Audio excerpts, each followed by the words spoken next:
Hey y'all, I got some shit that need to be said, okay? Okay, so y'all, I ran across this article about musician Lenny Kravitz, and the title reads Lenny Kravitz's comments about his celibacy may have put rumors about his A-list romance to bed. So, the A-list romance was about singer Mariah Carey, as the article states Kravitz began dating Carey sometime in 2023 after she broke up with partner Brian Tanaka. So when I first saw the title, y'all, I was like, absolutely not. Yeah, right. I don't believe him for 1 minute that he's celibate. That's like believing rapper 50 Cent when he spoke on being celibate a couple months ago. Yeah, right. In my mind, y'all, I'm like, what's wrong? Is something not working anymore? Is his buddy tired after so much humping around, so to speak? And he's decided to give him buddy a break? You know how people say, oh, men, they only want to settle down after they all broken down and beat up and nobody don't want them no more. Anyway, that's the rumor. Because I look at this guy, right? It's Lenny Kravitz, y'all. The man so many women drool over. The man who's been called one of the top sexiest men alive. The man who could probably get any woman he wants. Then I quickly pulled back my judgments, y'all, as I thought about myself and my own celibacy journey, because guys have asked me many times, why am I single? Guys have told me they didn't believe I was celibate too, and they specifically targeted the way I look as a main reason, just like I just did with Lenny. But just because I get advances from guys doesn't mean I'm entertaining them, so I had to take that into consideration when thinking about Lenny too. And as I delved deeper into the article, I saw key points where Lenny pointed out that he wanted more from a woman than just her body. He wants to be attracted to her mind and her soul. He said his celibacy is a spiritual journey, and I can so relate to that. The musician went deeper into his life story and revealed his dad cheated on his mom and told him that he too would cheat on his wife. Kravitz then admitted to being a full blown player after his marriage to actress Lisa Bonet, in which he said he became the man his dad said he would.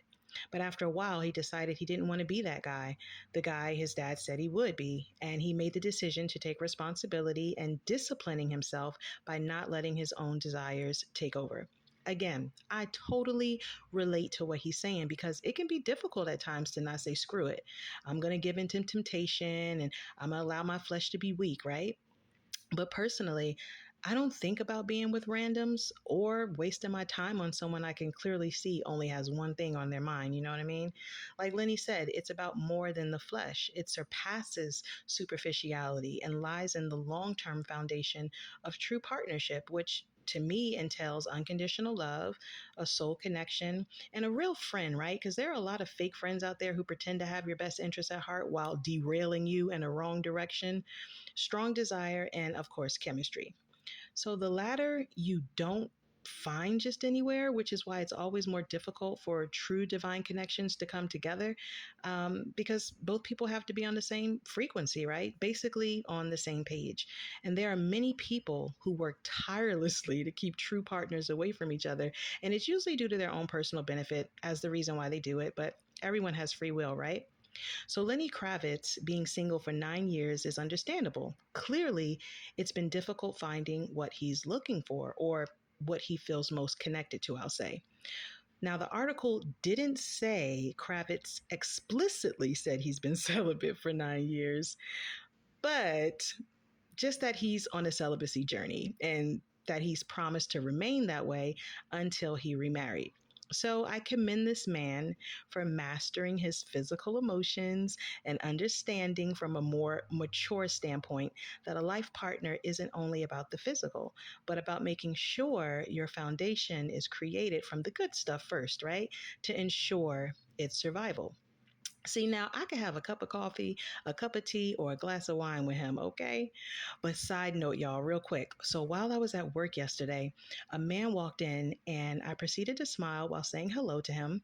He said hello, and immediately afterwards he said, my God, you are a beautiful woman, right? So of course I thanked him for the compliment, but he said it again and he looked at me like a person looks at a beautiful bouquet of flowers or beautiful scenery, right? And I truly felt his honesty and became completely flattered. I'm sure I was blushing. But after he left, which he came back 3 more times after that, I sat there kind of in a daze for a minute and I couldn't stop smiling. And let me make something clear. fellas, okay?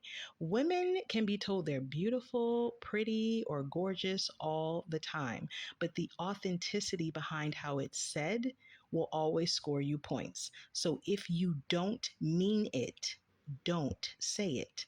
For example, I can tell when a guy is saying I'm beautiful because he's looking for something versus when a guy says it like that guy said it yesterday and he's genuinely enamored. So I think this is a good way to describe why Lenny Kravitz is celibate right now. It's because he hasn't found the one who stops him in his tracks. But what are y'all thoughts on this? Comments, y'all?